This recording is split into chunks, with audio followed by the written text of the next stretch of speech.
मीराबाई घंटा आध घंटा जो मंदिर में लाया, वापस आई, उसमें सत्संग शुरू हो गया। मीराबाई बैठ गई, जाके सत्संग सुनने लगी। आत्मा का आहार है ये परमात्मा की चर्चा सुनना, और वो तो बहुत पुण्यात्मा थी। उस दिन परमात्मा कबीर जी ने सृष्टि रचना सुनाई और ब्रह्मा विष्णु महेश से ऊपर सुप्रीम पावर बताई। मीराबाई एकदम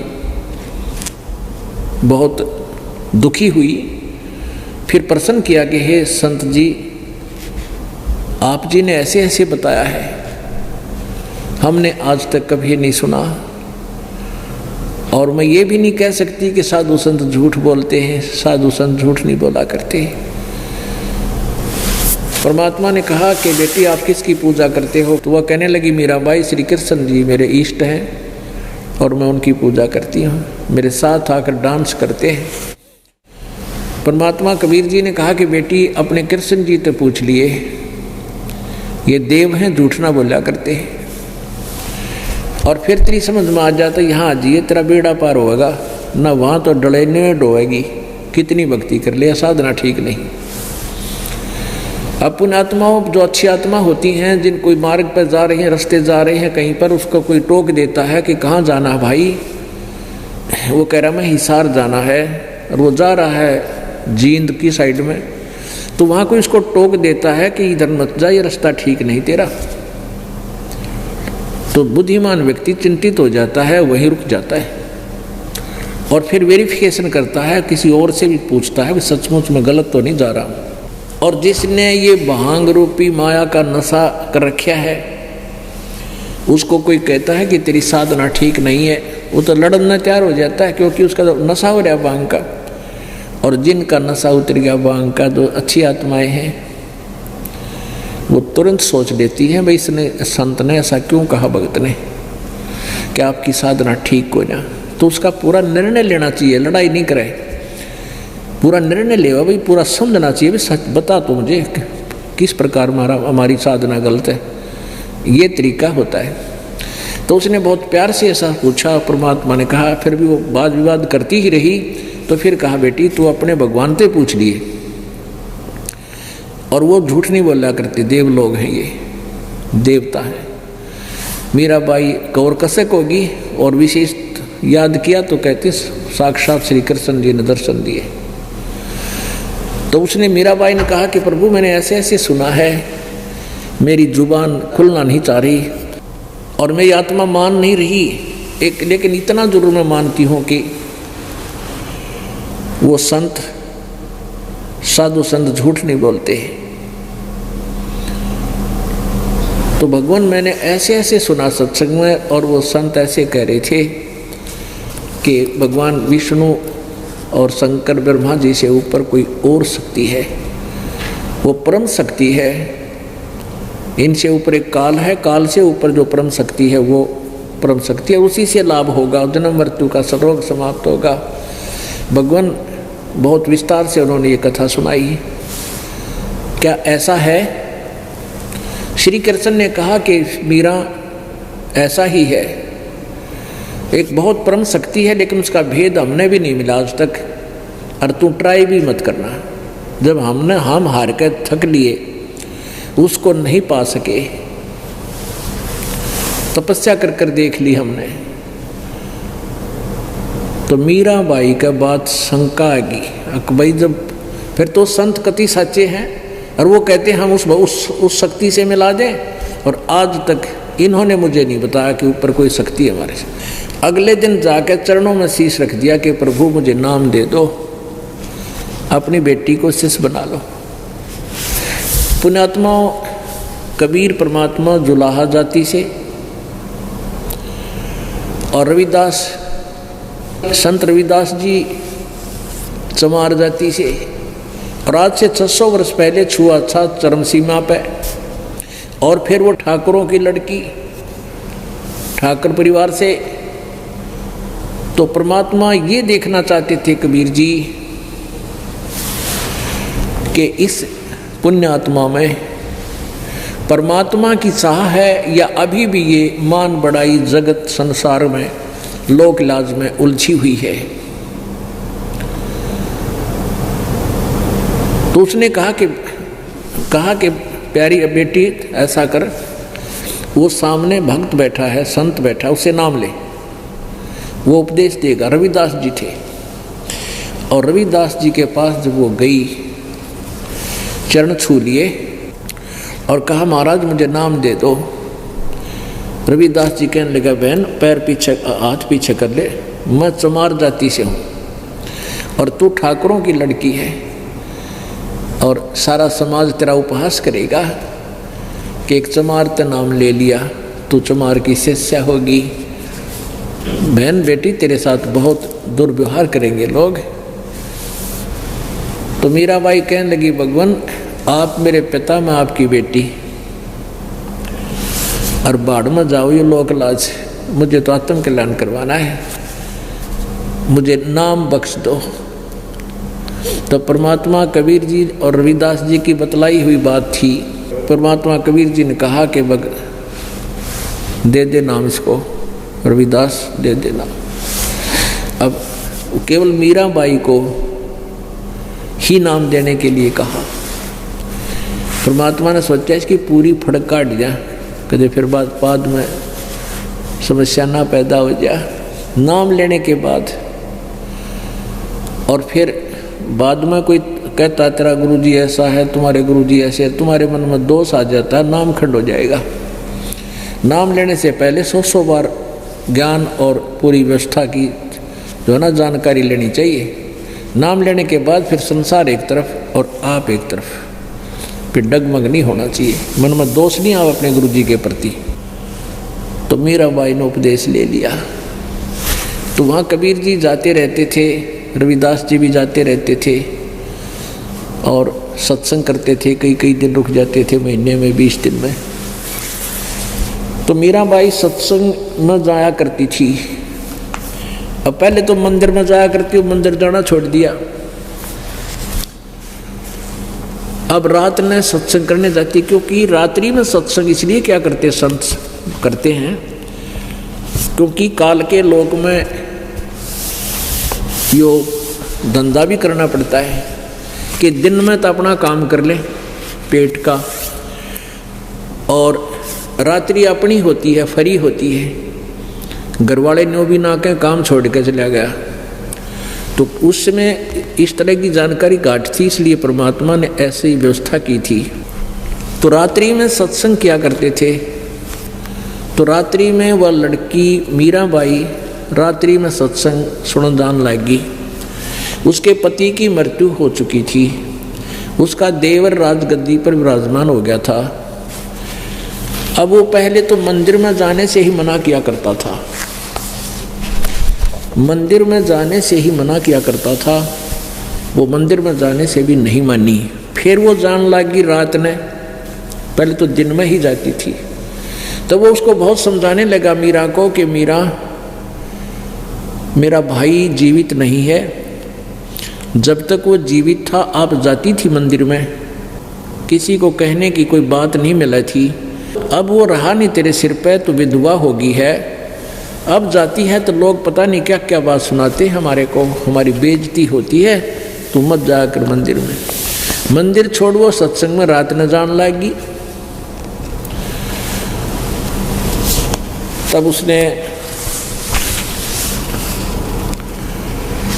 क्या सोचा कि भी या तो इज्जत की गाक होगी।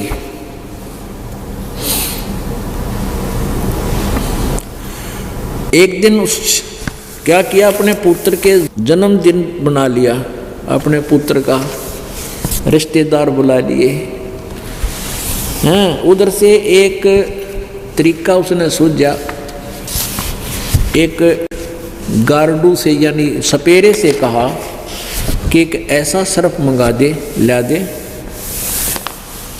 ऐसा सर्प ला दे कि डंक मार दे मर जाए आदमी, पानी नहीं मांगे। सपेरे ने आज्ञा का पालन किया, राजा का आदेश ने बोला जी ऐसा सर्प ला दिया है, एक बार टच करते ही नो भी नहीं बता पाओगी किसने काट दिया। इतना विष है इसके अंदर। अब उसने उधर से रिश्तेदार बुला रखे और उसको एक आभूषण के गहने में, गहनों के डिब्बे में, आभूषण के बॉक्स में वो सर्प डलवा दिया और बांदी से कहा कि तू जा और ये हार दे दे। एक गहना आभूषण था, हार बहुत महंगा होता, उसके डिब्बे में, और उसको कह देना कि 1 लाख का तैयार होया है, इसने अवश्य पहन लेगी। आज मेरे बेटे का जन्मदिन है, रिश्तेदार आए हुए हैं और ये गहना, ये आभूषण नहीं पहनेगी तो लोग मेरी बेइज्जती करेंगे। इन्हें सोचेंगे भाई की मृत्यु के बाद अपनी, यानी भाई की पत्नी का कोई ढंग से नहीं रखता, मेरी बेइज्जती ना करवा दे। और उसको सख्त हिदायत है, इसको तुरंत इसको अवश्य पहन लेगी ना धो के। अब बांदी लेकर गई थी, वह नौकरानी लेकर गई, मीरा को सारी बात से परिचित कराया कि तेरे देवर ने भेजी है, ये 1 लाख का तैयार है, हार है, ये गले में डालने वाला। मीराबाई ने सोची अगर देख लेते हैं खोल के, तो दुखी करेगा, और मेरे लिए तो मिट्टी है या हार है तो भी पहन लूँगी, यो सिर में दर्द ना करेगा मेरे। न बोली ठीक से। उन्हें खोल कर देखा, वहीं वो नौकरानी खड़ी है, उसमें बहुत सुंदर हार पाया। अगर दे नौकरानी, मैं स्नान करके पहन लेती हूँ। स्नान करके उसने वो हार पहन लिया, कपड़े पहन के धोए दाए। उधर से उसने सोची उसके देवर ने को मरगी होगी और रिश्तेदार आए हुए हैं और उसका फिर पता लग जाएगा सबने, सांप ने डस ली इसलिए मरगी, ना तो बाद में इसने कि मैं करूँगा मारा मूरी करूँगा तो लोग मेरी निंदा करेंगे।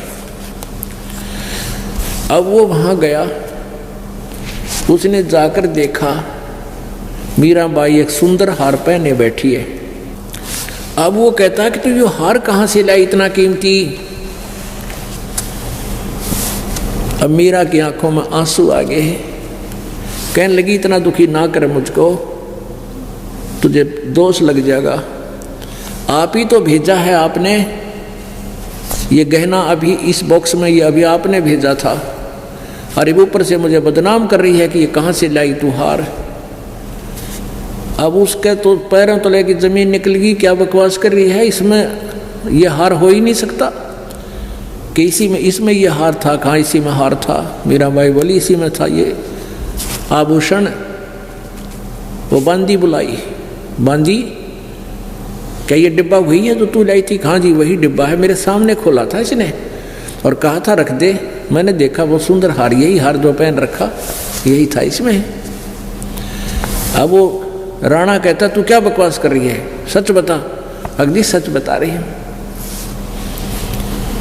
उसने सोची भैया तो ना मरे, फिर जहर पियाना चाहा, विष का प्याला पिया, तलवार लेकर चला गया कि इतने पी, कुछ दिन के बाद ना तेरी गर्दन काट दूंगा। तलवार लेकर खड़ा हो गया नंगी, म्यान से निकाल कर। मीराबाई ने सोची तलवार में तो दर्द होएगा, मारत यूँ गाय मुझे, तो जहर ही पी लेती हूँ। वो विष का प्याला गटगट पीगी और पी कर बैठ गई। 1 घंटा खड़ा रहा और निकम्मी आत्मा वह ना मरी, बिल्कुल और भी ठंडक सी होगी शरीर में। अब परमात्मा कहते हैं पावेगा अपना किया रे, भोगेगा अपना किया रे। मीराबाई को मारने लगे जहर का प्याला प्यारे, और पीवत ही अमृत हो लग गया, हो गया सर्द ही यारे। अब उसने सोची भाई इसने क्यों कर समझाऊं, ना या मारे तो मरती, ना समझाए तो समझती। फिर कहते हैं बेटी माँ की बात मान लेती है। इसने उसने अपनी मौसी बुला ली, मीरा की माँ, और उसको सारी बात बताई। उसको बताया कि आप इसको समझाओ, हमारी इज्जत की गाक हो गया, पहले दिन में जाया करती, इब रात न जान लाएगी, और दुनिया पता नहीं के बात बनाती है। अपनी भक्ति करना कर लिया, वहाँ सत्संग में कह दे रहा है। तो उसकी माँ ने बहुत समझाई, माँ बेटी की वार्ता हुई। वो एक किसी भक्त ने अपने हिसाब से बनाया है। सत्संग में जाना मीरा छोड़ दे, सत्संग में जाना मीरा छोड़ दे। हाय मारी लोग करें तकरार, सत्संग में जाना मीरा छोड़ दे। हाय मारी लोग करें तकरार, सत्संग में जाना मीरा छोड़ दे। अब मीराबाई कहती है, सत्संग में जाना मेरा ना छुटरी, सत्संग में जाना मेरा ना छुटरी। हारी चाहे जड़े के मरो संसारे, सत्संग में जाना मेरा ना छुटरी। हारी चाहे जड़ के मरो संसारे, सत्संग में जाना मेरा ना छुटरी। थारे सत्संग के राह में, थारे सत्संग के राह में। हाय वहाँ पर रहते हैं बब्बर शेर, कोई कोई शेर तने खा लेवे। हाय वहाँ पर रहते हैं बब्बर शेर, कोई कोई शेर तने खा लेवे। जब गुरु जी की मेरे फेरी, जब मारे गुरु की मेरे फेरी। हारी वे तो शेरा के गिदड़ बने जावे, सत्संग में जाना मेरा ना छुटरी। हारी वे तो शेरों के गिदड़ बने जावे, सत्संग में जाना मेरा ना छुटरी।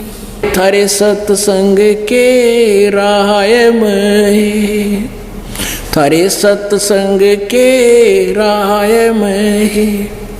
हाय वहाँ पर रहते हैं काले नाग, कोई कोई नाग तन डस लेवे। हाय वहाँ पर रहते हैं काले नाग, कोई कोई नाग तन डस लेवे। जब गुरु मारे मेहर करी, जब गुरु मारे मेरे करी। हारी वे तो सर पे गंडे वे बने जाम, सत्संग में जाना मेरा ना छुटरी। हारी वे तो सर पे गंडे वे बने जावे, सत्संग में जाना मेरा ना छुटरी। थारे सत्संग के बीच में, थारे सत्संग के बीच में। हाय वहाँ पर रहते हैं साधु संत, कोई कोई भक्त तन ले रमे। हाय वहाँ पर रहते हैं साधु संत, कोई कोई संत तन ले रमे। तेरे री मन में माता पाप हैरी, तेरे री मन में माता पाप हैरी। संत मेरे माँ बाप हैरी, संत मेरे माँ बाप हैरी। हारी वे तो कर देंगे बेड़ा पार, सत्संग में जाना मेरा ना छुटरी। हारी चाहे जड़ के मरो संसार, सत्संग में जाना मेरा ना छुटरी। आए वो तो जात चमार है, आए वो तो जाति चमार है। इसमें हमारी आर है, इसमें हमारी आर है। तेरे री लेख माता चमारे हैरी, तेरे री लेख माता चमारे हैरी, मेरा सिरजन आरे हैरी, मेरा सिरजन आरे हैरी। हारी वे तो मीरा के गुरु रविदास, सत्संग में जाना मेरा ना छूटरी। हारी वे तो मीरा के गुरु रविदास, सत्संग में जाना मेरा ना छूटरी। पुण्यात्माओं, जिन जिन भी महापुरुषों ने परमात्मा की प्राप्ति करने की चेष्टा की, इन अज्ञानी संतों ऋषियों के द्वारा भ्रमित किया हुआ समाज जोर शोर से विरोध किया करता है। अब ये तो पुण्यात्माओं एक खेल का मैदान है, आपस में दो टीम हुआ करती है और दोनों अपना अपना दाव लगाती हैं। विजयी वही होता है जो सतर्कता से खेलता है और विरोधी टीम का दाव नहीं लगने देता है। तो ऐसे ही मीराबाई ने अपनी माँ, उसकी माँ ने बहुत कोशिश की डराने और धमकाने की कि रात ने एक लीजा तुझे शेर खा जाएंगे। तो मीरा कहती है कि परमात्मा मेरे राजी है, मेरे गुरुदेव मेरे प्रसन्न है, वह शेर भी गिद्दड़ बन जाएंगे माँ अगर कभी आमना सामना हुआ तो। फिर सर्प से डराई के सर्प तुझे खा जाएंगे, वहाँ अंधेरे में जाती है। तो मीरा ने कहा कि भगवान की परमात्मा में नाम में बहुत शक्ति है माँ, वह सर्प भी गंडे हुए बन जाएंगे, अर्थात वो मुझे नहीं खा पाएंगे, डस नहीं पाएंगे। आखिर में जो सबसे बड़ा हथियार था वो प्रयोग कर दिया कि वे एक बात सुन बेटी, वो जाति का चमार है, हम ठाकुर हैं, इसमें हमारी घड़ी बेइज्जती बने है। तब उसने कहा कि माँ तेरे लेख है तो वो चमार होगा, पर मेरा तो भगवान है, वो रविदास मेरे लिए तो मालिक है, मैं उनसे दूर नहीं हो सकती।